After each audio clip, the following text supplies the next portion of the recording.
Loans, mortgage loans, business loans సులభంగా government, private banks నుండి ఇప్పించబడును.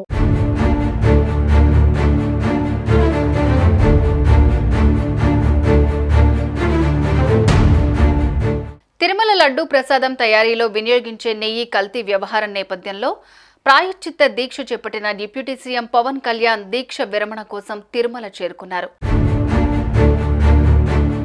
ప్రాయశ్చిత్త దీక్ష విరమించేందుకు ఉప ముఖ్యమంత్రి పవన్ కళ్యాణ్ తిరుమలకు బయలుదేరారు.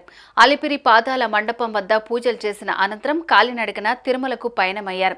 పవన్ రాకతో కూటమి నేతలు, జనసేన కార్యకర్తలు భారీగా తరలివచ్చారు. దీంతో పోలీసులు పటిష్ట బందోబస్తు ఏర్పాటు చేశారు. బుధవారం ఉదయం పవన్ కళ్యాణ్ శ్రీవారిని దర్శించుకుని ప్రాయశ్చిత్త దీక్ష విరమిస్తారు. అనంతరం అన్నప్రసాద కేంద్రాన్ని పరిశీలించనున్నారు.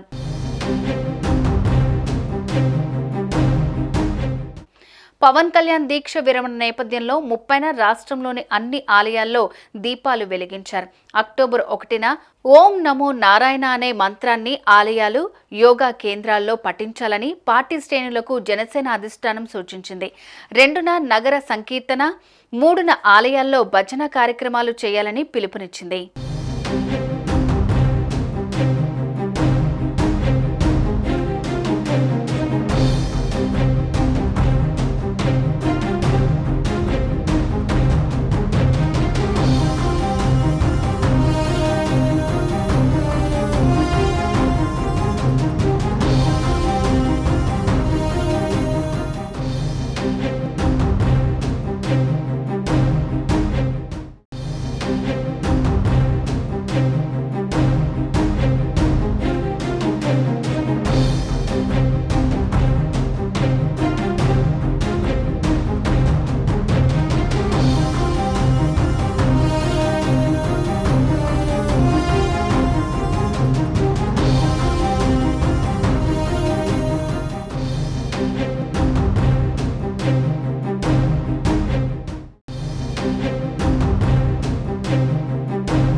సుమన్ టీవీలో మీ పర్సనల్ అండ్ బిజినెస్ ప్రమోషన్స్ కోసం కింది నెంబర్కి కాంటాక్ట్ చేయండి.